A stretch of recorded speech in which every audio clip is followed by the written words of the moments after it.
Tonight will be per hour and a half, but we're only allowed to do an hour and a half at Caesar's Palace because... Rod Stewart lay on his sofa in 1999, wrapped in a blanket, holding a hot water bottle to his chest, completely destroyed. His second wife had just left him, and he described it as madness. Then, in 2000, doctors found a tumor in his throat that could have ended his voice. In 2016, aggressive prostate cancer spread beyond the gland. He survived both, but something changed.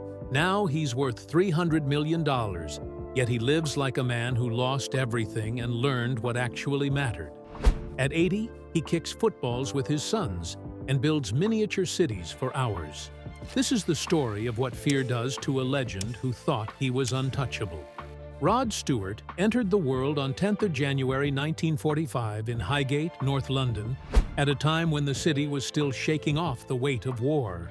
He was the youngest of 5 children, the late arrival in a noisy house held together by routine and humor. His father, Robert, was a Scottish builder who worked hard with his hands, and his mother, Elsie, carried the quiet strength of post-war England. Money was tight, the house was small, but Rod always said those years felt rich in another way. He grew up surrounded by siblings, laughter, and a sense of belonging that never left him. Being the baby of the family meant he was doted on, teased, and protected all at once.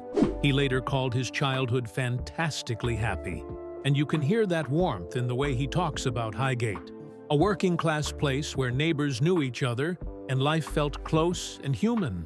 School never became his world. He went to Highgate Primary and later William Grimshaw Secondary Modern. But books and exams never grabbed him. What shaped him more were people, conversations, and watching how adults moved through life. That grounding gave him a natural ease, a kind of everyday charm that would later spill onto stages without effort. Before music ever felt real, work already was. He helped in the family newsagent shop on Archway Road, delivering papers in the early mornings and dealing with customers face to face. It taught him discipline and how to read people, even when he was still a teenager. At 15, he left school behind, choosing football over classrooms. For a while, that dream felt solid. He played center half for his school and the Middlesex schoolboys, pushed forward by a father who loved the game deeply. But real life did not wait. To earn money, Rod took whatever jobs came his way. He worked as a paperboy, a picture framer, and even a silk screen printer. He later laughed about being colorblind and how that alone made the job a nightmare. He spent time working near a funeral parlor in North Finchley. Over time, that job grew into a legend that followed him everywhere. The story that he was once a gravedigger. Years later, he finally cleared it up. He worked near graves, not in them. He never dug one. Still, the myth stuck, just like other wild rumors that followed him through fame. One of those rumors was darker and far stranger. The infamous stomach pump story that spread through the music world like gossip turned truth. Rod later said it was complete fiction, started by people who knew how easily stories could grow once they were loose. It taught him early that once fame touches your name, the truth becomes flexible in the hands of others. Football came crashing down quietly. In the summer of 1960, he went for trials at Brentford FC, a third division club. He was only 15, hopeful and proud, imagining a future in boots and crowds. Nothing came of it. No callback, no offer. The silence said everything. He later admitted the disappointment hurt his father more than it hurt him. Somewhere inside, Rod accepted that football was not his path. He joked later that music had one clear advantage. You could drink and sing. You could not do that and play football. He did spend a short time as an apprentice at Brentford, but the reality was dull and humbling. He cleaned boots. He ran errands. He stayed invisible. The long hours and lack of respect drained any love he had left for the game. Slowly, another door opened. Music felt freer, messier, alive. When he finally walked away from football, he did not look back. That choice sent him onto the streets, literally. Inspired by folk music, Rod traveled across Europe with Whiz Jones, busking wherever they could. They played banjo and guitar in Brighton, Paris, and Barcelona, singing for spare change. Some nights he slept under bridges along the River Seine, sharing cheap wine and stories with other musicians who had nothing but songs. Food was uncertain. Shelter was temporary. In 1963, he was deported from Spain for being broke and without proper papers. It was rough, but it was real. He learned how to stop people in their tracks, how to hold attention, how to survive by sound alone. Those lessons stayed with him far longer than hunger ever did. When he returned to London, he carried all of that with him. The city was alive with rhythm and attitude. He drifted through railway arches and smoky clubs, soaking in American blues, R&B, and the sharp look of the mod scene. Places like the Marquee Club and Studio 51 became classrooms. He watched performers closely, especially Mick Jagger, learning how presence could be as powerful as voice. His style sharpened, his hair rose higher, his suits got tighter. People started calling him Rod the Mod, and the name fit. It was not just fashion, it was identity. That voice, raspy and soulful, finally caught the right ear in 1963 at Twickenham Station. Long John Baldry heard it coming from what looked like a pile of rags with only a nose sticking out. He stopped. He listened. He knew. That moment pulled Rod into the Cyril Davies All-Stars and onto stages like Eel Pie Island, where future legends were quietly forming. It was the beginning of something real. The leap grew bigger when he joined the Jeff Beck Group. Albums like Truth in 1968 and Beck Ola in 1969 exploded with a heavy blues sound that had not fully existed before. Truth climbed to number 15 on the US Billboard 200, an incredible result for a new British band. Critics later called it a blueprint for what Led Zeppelin would become. Jimmy Page himself admitted the influence. Beck Ola followed, also reaching number 15 and going gold, but pressure was building behind the scenes. Touring America in 1968 was chaos. Poor management left the band broke, confused, and exhausted.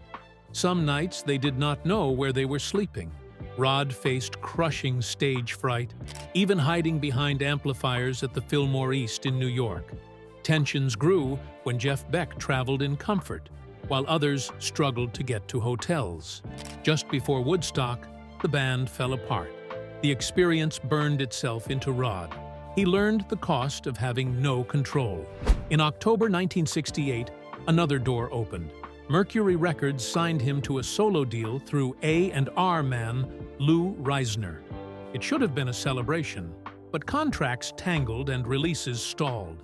His first solo album, An Old Raincoat Won't Ever Let You Down, did not arrive until November 1969, after he had already moved on to the Faces. Still, that deal mattered. It gave him space to become himself. In late 1969, everything shifted at once. Steve Marriott walked away to form Humble Pie, and almost immediately, Rod Stewart and Ronnie Wood stepped into the empty space left behind. They joined Ronnie Lane, Ian McLagan, and Kenny Jones, the core of what had been the Small Faces. The chemistry was instant and loud. By October, the group had a new name, Faces, and on October 18, 1969, they played their first show together in a small London club. It did not stay small for long. By November, they were already ripping through stages across the UK, sounding loose and raw and half out of control. Within months, they were touring the US and Europe, packing venues that felt like pressure cookers. Their debut album, First Step, arrived in June 1970, but it was the live shows that burned their reputation into people's memories. Bottles flew through the air. Footballs were kicked into the crowd. Songs turned into giant sing-alongs that felt more like pub nights than concerts. By 1974, they were grossing millions and playing huge gigs in Australia, Japan, and the US. At the same time, stories about their drinking and chaos spread just as fast as the music. That wild energy became their signature. Faces shows were unpredictable, sometimes brilliant, sometimes barely held together. In 1972, during a BBC in-concert appearance, Rod Stewart arrived late, picked a fight with the crew, and kicked a football straight through a camera lens. Another night in 1973, after heavy drinking, Ronnie Lane suddenly started a sing-along of "Maybe I'm Amazed," while the rest of the band played out of tune, turning the set into a messy but unforgettable jam. Tours often ended with hotel rooms destroyed, furniture smashed, walls covered in graffiti, and fans flooding the stage. In 1975, during a U.S. tour, Stewart and Ronnie Wood even got into a physical fight backstage over a girl. Then, they walked right back out and played. Moments like that only fed the myth. Faces felt unfiltered and dangerous, and that mix of swagger and chaos would later inspire bands like Oasis and the Black Crowes. While all of this was happening, Rod Stewart was quietly building something of his own. In July 1969, he released his solo debut, An Old Raincoat Won't Ever Let You Down. It blended blues, folk, and soul, but it barely made a dent on the charts, peaking at number 139 in the US. Critics paid attention, though. They heard something different in his voice and his song choices. In 1970, he followed it with Gasoline Alley, an album that felt warmer and more personal. Songs like Country Comforts and Mandolin Wind became fan favorites. The album climbed to number 8 in the UK and stayed on the charts for months. Slowly, the buzz around his solo work grew louder. By 1971, people were starting to talk about Rod Stewart, the singer, not just Rod Stewart from Faces. Then, everything exploded. On May 28, 1971, Stewart released Every Picture Tells a Story. A month later, the lead single Maggie May hit the airwaves.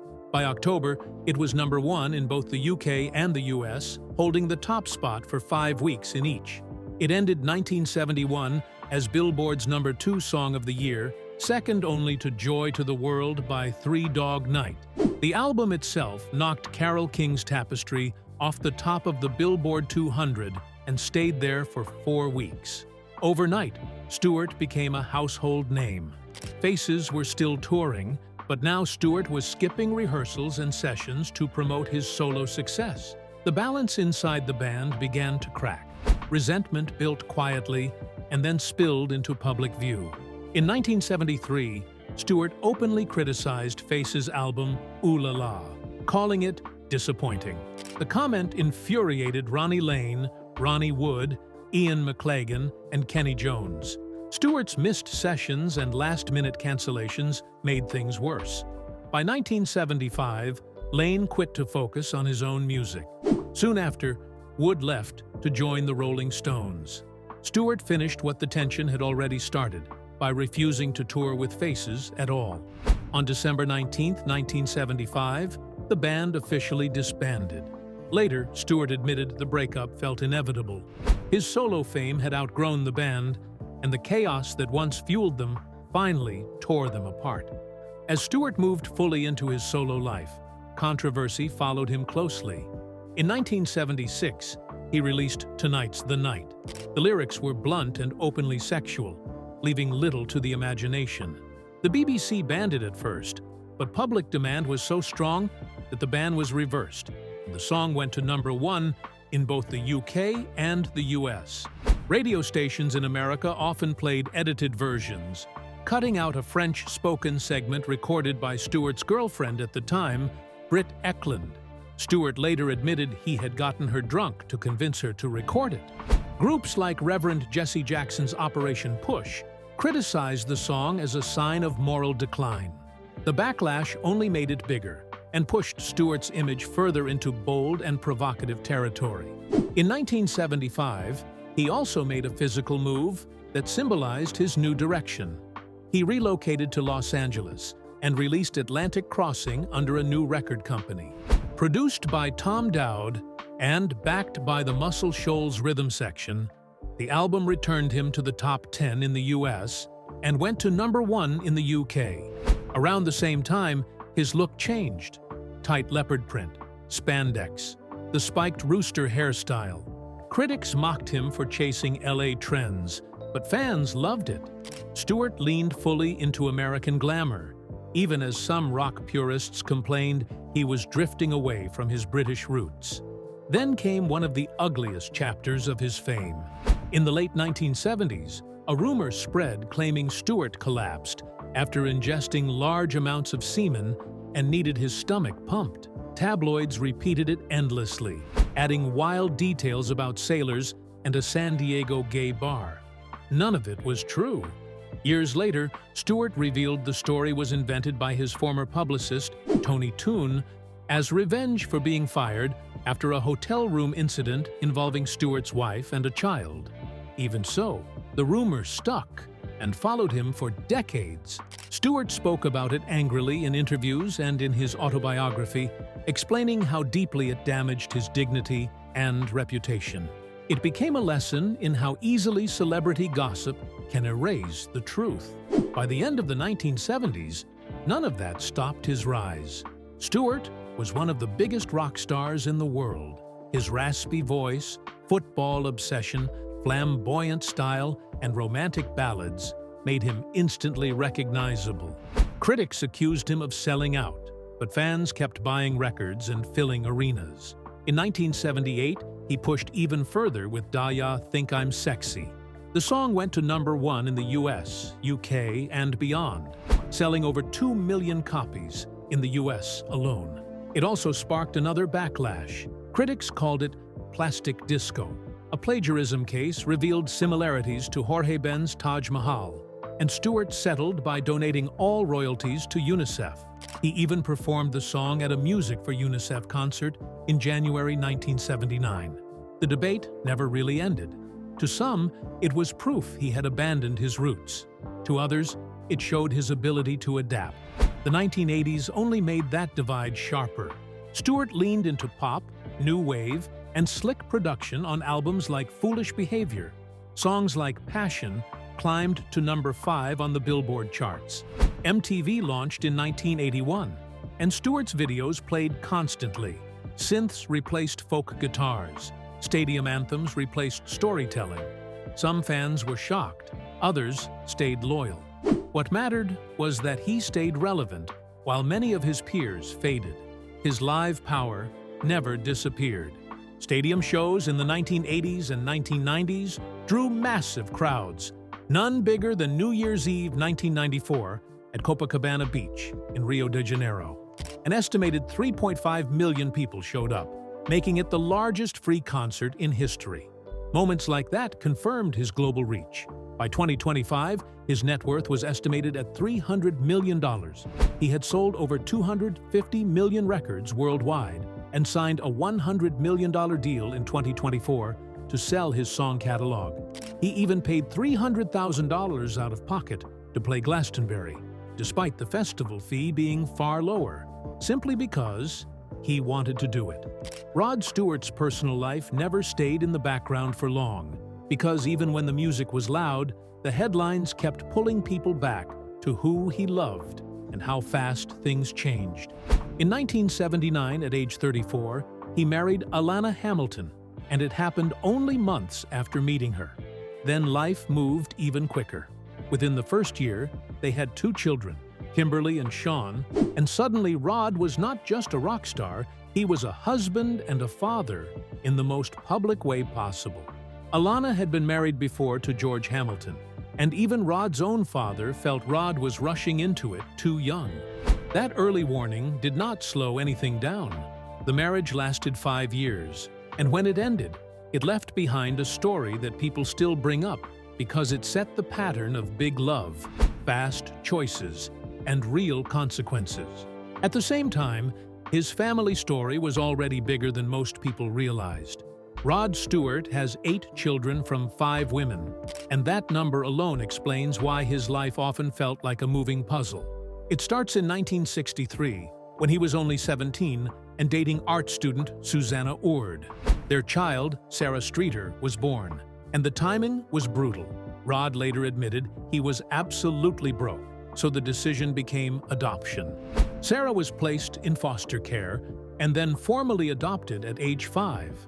Decades later, Rod spoke about reuniting with Sarah and how emotional that was, because you can run from a chapter for years, but it still waits for you when you finally stop. Then the rest of the family kept growing through different relationships and marriages, with names that kept becoming part of the public record. Ruby, sons Ben and Liam, and then the children tied to his marriages: Kimberly, Sean, Renee, Liam, Alistair, and Aidan. The age range stretches across more than 40 years, and that creates a strange kind of family reality where he is a grandfather multiple times over, and some grandchildren are older than his youngest kids. It is a big family, scattered in every direction, and it shaped the way people saw him, not just as a singer, but as a man trying to hold together many timelines at once. Then came the relationship that turned into one of his most talked about turning points. In 1990, he met model Rachel Hunter at the Roxbury Club in Los Angeles. She was 21. He married her within 3 months, and that speed shocked people, especially with an age gap of 24 years. They went all in. The wedding was lavish and reported to cost $100,000. They had 2 children, Renee and Liam, and for a while it looked like the chaos had found a steady rhythm. But time has a way of pulling at the weak parts. They separated in 1999, and the divorce did not land quickly. It took years. The final decree came in 2006, 7 years after the separation. And Rod later made it clear it was not just paperwork for him, it was a collapse he felt in his body. He described being destroyed by it, saying Rachel left because she was too young, and he did not argue with that reason, he just suffered through it. He talked about lying on the sofa wrapped in a blanket, holding a hot water bottle to his chest, and feeling heartbroken in a way he had never felt before. In his autobiography, he wrote about being distracted almost to the point of madness. Friends and family noticed the change, and it spilled into the home too, because when a marriage breaks slowly, the kids do not just see one bad day, they live inside the long ending. That is why the next chapter feels different, because it begins from the wreckage, not from the thrill. Rod's relationship with Penny Lancaster started in 1999 after the split, and it grew with more patience than his earlier choices. Penny was a model and photographer, and in 2005, he proposed at the Eiffel Tower after a romantic Paris getaway. 2 years later, in 2007, they married in Italy, and for the first time, the story started sounding less like a storm and more like a home. They had 2 sons together, Alistair and Aidan, and Rod has said this marriage changed how he behaves, making him more grounded. Even here, real life still tested them. Penny later revealed a cheating scandal early in their relationship, and instead of pretending it never happened, the story turned into something else. They stayed together, and they renewed their vows in 2017, which said more than any quote could. Penny also became a special constable in London, and that surprise detail fits their whole dynamic, because nothing about Rod's life stays in just one lane. When he talks about fatherhood, it is never simple pride without the weight. He has described himself as lenient, not as strict as his own parents, and he has admitted he missed important moments because fame does not ask permission before it steals your time. With a blended family, different mothers, different ages, and different needs, parenting becomes less about one rule and more about constant adjustment.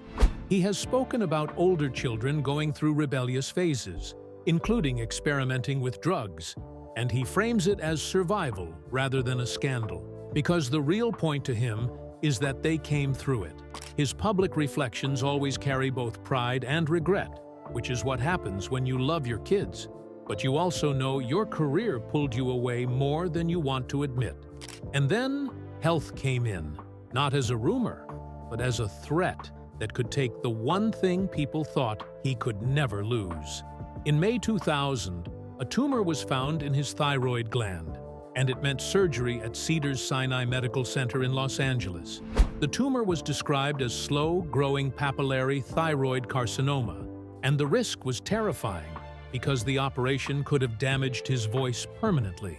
He underwent a 1-hour throat operation on May 5, 2000, and afterward, he had to relearn how to sing, spending months in vocal therapy.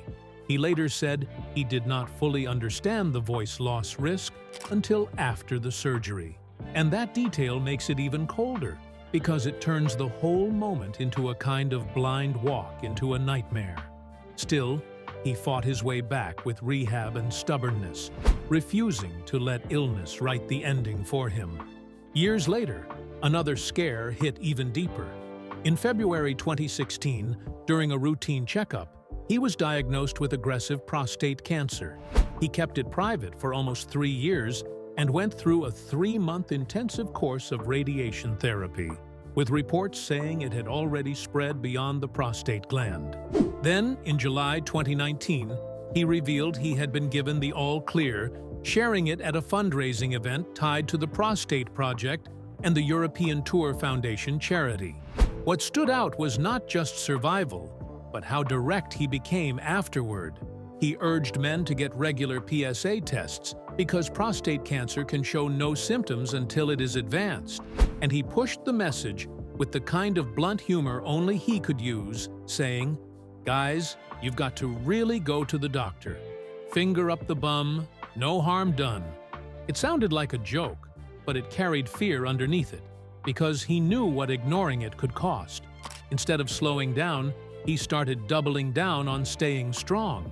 Even at 80, he is described as keeping a tough fitness routine, training at least 4 times a week to stay ready for touring. One of the most famous details is an SAS-designed underwater drill, where he swims the length of the pool while pushing a heavy rubber brick along the bottom. Before concerts, he arrives 2 hours early for massages and vocal warm-ups, and even rides a stationary bike to wake up his legs. He also plays football regularly, still kicking a ball around with friends or his sons, and he links his energy to discipline, a healthier diet, and leaving drugs and heavy drinking behind. When he is not on stage, the quiet parts of him show up in ways people do not expect. His obsession with model railways is legendary, and he has built a massive detailed American city and railroad layout at home, with miniature buildings, roads, trees, and moving trains. He has said he can spend up to 4 hours a day working on it, not for attention, but because it calms him. It lets him escape the pressure of fame. That hobby sits right beside another lifelong love, Celtic FC. He has been known to attend matches at Celtic Park, to speak with managers and players, and to plead publicly for better performance when the club disappoints him. He once said Celtic means everything to him, and people believe it because he reacts like a normal fan, not like a celebrity visiting a stadium. Then there is the late career reinvention that surprised almost everyone. In the early 2000s, he released the Great American Songbook albums, singing jazz standards from the 1940s and 1950s. The first volume, It Had to Be You, came out in 2002, and by 2006, it had sold over 2.6 million copies in the United States. The series ran 5 volumes, with reports claiming the 3rd volume, As Time Goes By, sold 1.5 million in 11 weeks. It brought new acclaim, Grammy nominations, and even chart success in places like France, where he had struggled before. One claim tied to this era is that in 2004, he became the only artist in history to have a top 10 album in the United States for 6 consecutive decades. And whether people argue the math or not, the bigger truth is clear. He found a new lane when most artists would have settled for nostalgia, and he also turned his legacy into a business that keeps paying, without needing the constant grind of full tours. His Las Vegas residency at Caesars Palace began in 2011 and has stretched across more than 13 years. The first contract in 2011 was reported as 18 shows worth $50 million, which comes out to about $2.7 million per show. Over time, the residency kept expanding, with mention of him being set for his 200th show at the Coliseum by 2025. Reports also say he could earn $10 million to $15 million per year from Vegas alone, with tickets priced up to $200 and weeks selling out, because the controlled setting gives him the money without the chaos of moving a whole tour around the world. Then, in early 2024, he reportedly sold his entire song catalog for an estimated $100 million to Iconic Artists Group, covering publishing rights and recorded music, including classics like Maggie May, You Wear It Well, and Do You Think I'm Sexy? The idea was described as securing his family's future while letting new owners develop the catalog for new generations, while he keeps his touring income for himself. By 2025, his net worth is estimated around $300 million in some reports, helped by decades of royalties, touring, Vegas, and real estate. One example mentioned is a Beverly Hills mansion listed for $70 million to $80 million, a property bought in the 1990s that later skyrocketed in value. Still, the part that surprises people is how simple he can be with all that money sitting around him. Reports say he bought an Essex estate called Durrington House in 2023 for an estimated $7.2 million, described as an 18th century manor with 51 rooms, gardens, and a clock tower. Yet the routine people describe is not non-stop parties. It is family dinners, football, time with his model railway, and a careful approach to public appearances. Even with homes in Essex, Los Angeles, and Palm Beach, he has a reputation for being frugal, tracking everyday costs, reusing things, repairing clothes, and still thinking like the boy who grew up above a newsagent shop in London. He can own a Porsche 911 Turbo Carrera worth over $130,000 and a Lamborghini Diablo bought for $150,000 in the 1990s, and still get more excited about miniature street lamps on his model city than about jewelry or flashy toys.